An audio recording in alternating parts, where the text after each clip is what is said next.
Les Kounabélistes, pour 5000 francs CFA et un t-shirt, ont vendu leur voix. Les Kounabélistes, en Béline-Douane, toi, vous chantiez chassons le PDG. Et aujourd'hui, vous êtes dans le PDG, le Dudé. Vestiges laissés par Omar Bongo. On dit mal les Kounabélistes sont les rescapés du système Bongo PDG, Parti démocratique gabonais. Les Kounabélistes font des choix guidés par la faim et la soif plutôt que par l'intérêt de la nation. Les enfants de mendiants sont devenus à leur tour des mendiants, un héritage de mendicité. Leur principal travail est la mendicité et bouger les fesses dans les groupes d'animation. Doucement. Pendant que le chef du parti politique et les membres du gouvernement se remplissent les poches avec l'argent du contribuable. Et vous continuez d'applaudir. Les Kounabélistes sont des fanatiques. Les Kounabélistes vivent dans la dépendance. Les Kounabélistes refusent souvent de se remettre en question. Les Kounabélistes ont vendu leur dignité pour un morceau de pain et 5000 francs CFA. Les Kounabélistes ne réfléchissent plus. Ils passent leur temps à soutenir un homme au lieu de soutenir leur pays. Les Kounabélistes ont... Et bonjour à tous, comment allez-vous? Aujourd'hui, on va parler rapidement de ma biographie. Je le fais pour inspirer mes frères et mes sœurs. Il y a beaucoup de gens qui m'ont écrit à côté, des jeunes étudiants, des jeunes professionnels qui aimeraient se lancer dans la carrière de la recherche et de tout ce qui est biotechnologie. Donc, je fais cette vidéo pour vous inspirer. Et si vous avez des questions, posez vos questions à la partie commentaire ou envoyez-moi un message en inbox, c'est tranquille. TikTok, je ne maîtrise pas bien, mais je ferai tout pour essayer de les lire et puis on va s'édifier. Vous voyez, non? Ok, donc, mon histoire commence au Gabon. Je suis né au Gabon. Et par la suite, j'ai été en France. J'ai étudié en France, au collège, majoritairement. Et j'ai eu mon bac au pays. Et après l'obtention de mon baccalauréat en série D, je suis venu en Amérique en tant qu'étudiant. Donc, j'ai débuté mon cheminement ici, à l'université du District of Columbia, qu'on appelle communément UDC, et dédicace à tous les frangins et toutes les frangines de UDC. Par la suite, j'obtiens un bachelor, qui est l'équivalent d'une maîtrise en biologie, avec un mineur en chimie. C'est-à-dire qu'après ma maîtrise en biologie, je me suis inscrit en chimie et j'ai fait quelques semestres pour accumuler quelques crédits. Donc, techniquement, j'aurais pu avoir une maîtrise en chimie, mais bon. Pour des raisons financières, économiques, je préférais m'arrêter là et passer à autre chose après. Par la suite, j'ai obtenu 2 masters à l'université de sciences et médecine et recherche de Johns Hopkins à Baltimore et également à Shady Grove. J'ai obtenu un master en sciences avec comme spécialisation la biodéfense, c'est-à-dire l'étude des pathogènes qui sont utilisés généralement dans des attentats terroristes tels que l'Ebola, le virus Marburg et le botulinum, etc. Beaucoup de substances, entre parenthèses, armes de destruction massive. Vous vous rappelez en Irak, lorsque l'Amérique décide d'envahir l'Irak, c'était sous le couvert que Saddam Hussein avait des armes biologiques. Donc c'est ce que j'ai étudié. Ces armes biologiques, leur effet et comment mitiguer les risques liés à l'utilisation de ces pathogènes pour créer la mort. Par la suite, j'ai voulu me spécialiser dans les affaires régulatoires. Les affaires régulatoires sont les affaires qui concernent les mécanismes par lesquels un médicament, une thérapie, se fait approuver. C'est-à-dire les études cliniques qu'il faut faire, la recherche qu'il faut faire pour la molécule elle-même, et toutes sortes d'informations qui sont nécessaires pour prouver qu'une molécule est efficace, mais aussi ne causera pas de danger pour la population. Donc c'est toute une science qui recouvre l'administration, l'interaction avec les différentes agences de santé dans le monde. Voilà, donc j'ai fait un master dedans, parce que j'aime beaucoup tout ce qui est administratif et tout ce qui est leadership.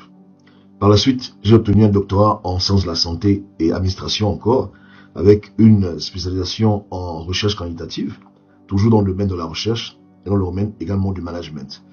Parce que mon but a toujours été de pouvoir mener une compagnie, être capable de faire de la recherche dans le laboratoire, mais aussi de pouvoir manager des scientifiques et amener des projets à terme pour produire, pour améliorer les médecines, les drogues qui sont disponibles et aussi pour bâtir des usines de production dans mon pays ou ailleurs.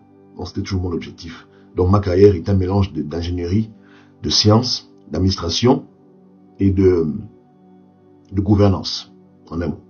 Et aussi, et récemment maintenant, de machine learning et d'intelligence artificielle. Petite revue de mon parcours professionnel et où j'ai travaillé. Bien entendu, je ne mets pas tout, je mets juste quelques éléments, de point de référence. J'ai été professeur adjoint de chimie à Morgan State University. J'ai également été associé en recherche par la compagnie Novavax. Là-bas, nous étions spécialisés dans l'utilisation de virus, d'enveloppes de virus pour créer des vaccins.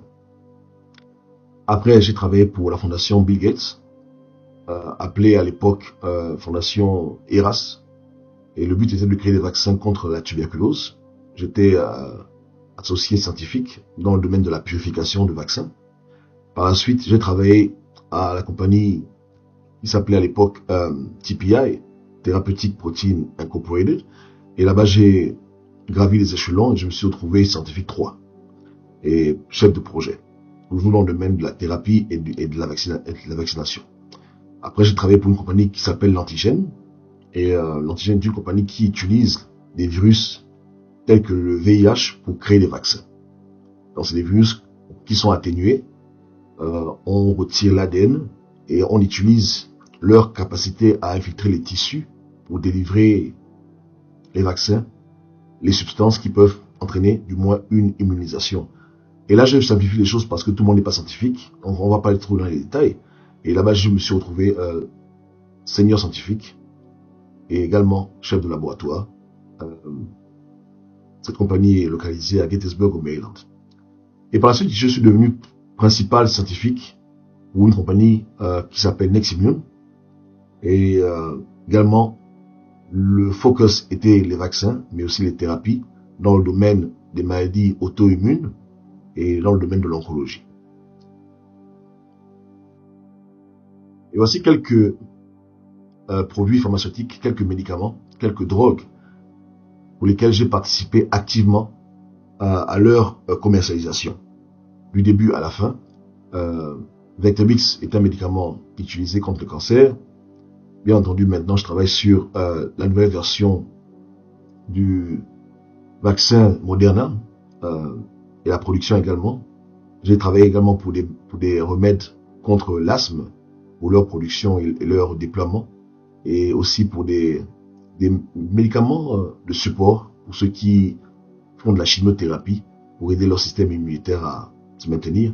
Il y a des drogues telles que Filgrastim, Releco, et celle-là, j'ai également participé du début à la fin du concept même de la drogue jusqu'à sa production et jusqu'à son approval. Et je m'excuse du français. Il y a des mots que je ne sais vraiment pas dire en français, ouais. Jusqu'à ce qu'elle soit approuvée par les autorités américaines.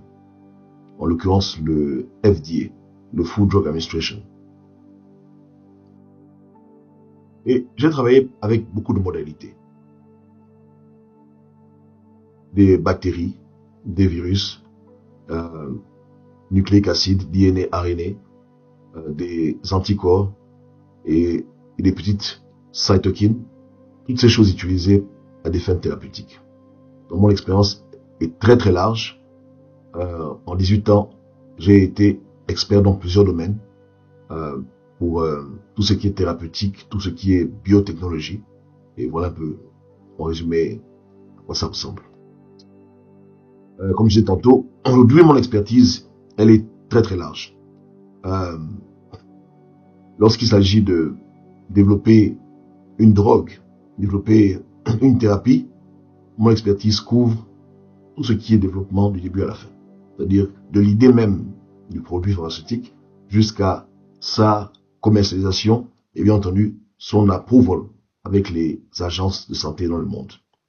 Et ensuite, je suis également expert dans ce qu'on appelle communément la validation du procédé en utilisant les statistiques et les mathématiques pour démontrer que une procédure est consistante et que le produit qui a été délivré répond aux attentes par des longues études cliniques qui sont supportées après par des analyses statistiques.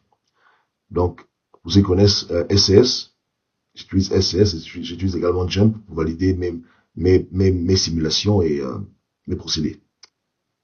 Également la production qu'on appelle en anglais manufacturing. Je design également des laboratoires, tout ce qui est équipement, tout ce qui est utilité tel que la charge électrique, le coût des appareils, quel appareil acheter, etc. Tous ces détails-là qui rentrent dans le cadre de ce qu'on appelle aussi GMP, hein, Good Manufacturing Practices. Ce sont des guidance, ce sont des lois qui sont mandatées par l'État américain pour pouvoir produire des drogues qui sont pures et qui sont sans aucun danger pour les populations. Donc c'est vraiment long, c'est vraiment vaste. Là, je donne vraiment un résumé terre à terre pour que les gens puissent avoir un point de référence. Mais ça involve beaucoup plus que ça. Également, je suis expert dans le domaine de l'administration pour le dossier qui est soumis aux autorités sanitaires dans le processus de l'approbation d'une drogue. Il y a des études qu'il faut faire, il y a des expériences qu'il faut produire, il y a des résultats à atteindre, etc. Et tout ça, c'est des centaines de pages, centaines de rapports qui sont compilés et qui sont envoyés de manière électronique ou même en papier aux autorités dans le monde entier pour qu'on obtienne l'approbation du médicament, pour que le médicament soit approuvé. Donc ce travail légalement, je le fais et je suis expert dans le domaine. Ensuite, il y a des techniques telles que l'approuvement continuel, où on a des procédés qu'il faut toujours improuver chaque année parce que la production doit devenir meilleure.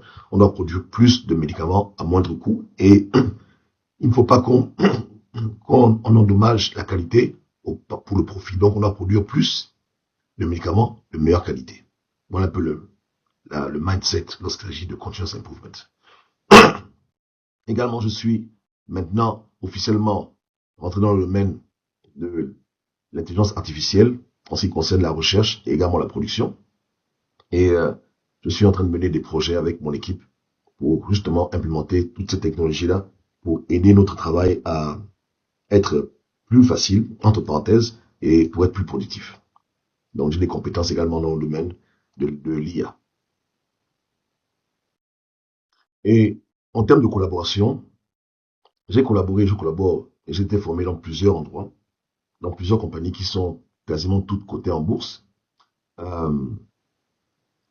Sativa, Lonza, Lantigène, Merck.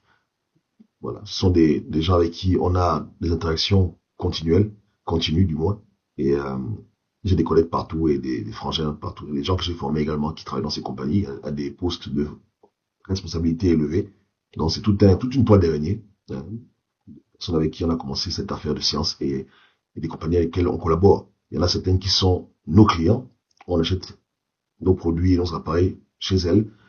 D'autres, c'est des compagnies avec lesquelles on fait des formations communes ou des conférences ou même souvent des publications. Ça peut arriver de temps en temps. Donc, voici un peu grosso modo ma petite biographie. Et j'essaie de la condenser, pas trop qu'on s'éternise. Mais voici, pour ceux qui ont des questions, ceux qui voulaient plus comprendre, voilà un peu mon domaine d'expertise. Ok? Donc, je vous remercie tous et que Dieu nous bénisse. Et si vous avez des questions sur des carrières dans le domaine de la biotechnologie, n'hésitez pas. Je dis, moi, ma carrière, elle est atypique. Elle merge l'administration, le business et la science et l'ingénierie. Mais il y a des gens qui ont des carrières strictement de laboratoire où ils ne font que de la recherche pure et d'autres ont des carrières strictement d'ingénierie où ils ne font que des designs et des plans, etc. Donc, voilà, il y a de tout dans le domaine de la biotechnologie. Mais tout ça, à la fin, c'est pour pouvoir porter sur le marché des médicaments qui peuvent changer des vies. Et quand je m'assois pour voir tous les projets que j'ai menés à terme et toutes les drogues et les thérapies que j'ai participé activement non pas comme spectateur, mais comme leader actif, c'est-à-dire vraiment les gens qui sont en charge du dossier, les gens qui sont en charge des études, etc. Ça revient environ par an à plus de 2700 milliards de francs CFA. Chiffre d'affaires. Voilà. Vente de tous ces produits pharmaceutiques auxquels j'ai été initié, du moins rapproché, j'ai collaboré, etc. J'ai contribué activement. Ça fait environ 2700 milliards chaque année. Ça, c'est en termes d'argent. Maintenant, en termes de vie humaine sauvée, de vie humaine améliorée, Dieu seul sait, mais je pense qu'on est dans des millions ou même des milliards de vies qui s'améliorent grâce à ces produits pharmaceutiques que non seulement on a pu développer, mais qu'on a pu également faire approuver. Parce que c'est deux batailles, ouais. Tu peux avoir une drogue qui est superbe, etc. Mais cette drogue-là doit pouvoir passer sous le peigne, sous la revue des ministères de la Santé du monde entier. Donc, mon travail m'oblige souvent à communiquer avec l'Europe, avec le Japon, avec l'Arabie Saoudite, mon équipe, chacun selon ce qu'il a contribué dans la molécule. Voilà. Donc, c'est un peu ça, grosso modo. Et comme je dis, c'est un discours qui n'est pas facile parce que sans avoir des connaissances dans le domaine, le vocabulaire que je peux sortir peut vous prendre à dépourvu et ça peut créer la confusion dans vos esprits. Mais si quelqu'un a des questions plus poussées, écrivez-moi. Mon email, c'est gobam6@gmail.com. Sur TikTok, comme j'ai dit, j'ai du mal à maîtriser l'affaire. Je comprends vraiment presque rien du tout de tout ce qui est communication. Mais vous pouvez m'écrire à côté, mon email personnel, ou bien ceux qui ont mon WhatsApp, ceux qui ont mon signal, etc. Envoyez-moi un message et dès que j'ai le temps, je vous répondrai par la grâce de Dieu. Ouais. Donc, voilà un peu la famille. Ok? Donc, Dieu vous garde et on se parle, hein, on garde le contact. Gros bisous à tout le monde. Ciao, ciao. Oui, il y a beaucoup de drapeaux, plein. Mais le 17 août appartient à qui? C'est pas à tous les Gabonais. Si monsieur le président envoie même 50 000 à chaque Gabonais pour fêter, ça va le faire quoi? Rien.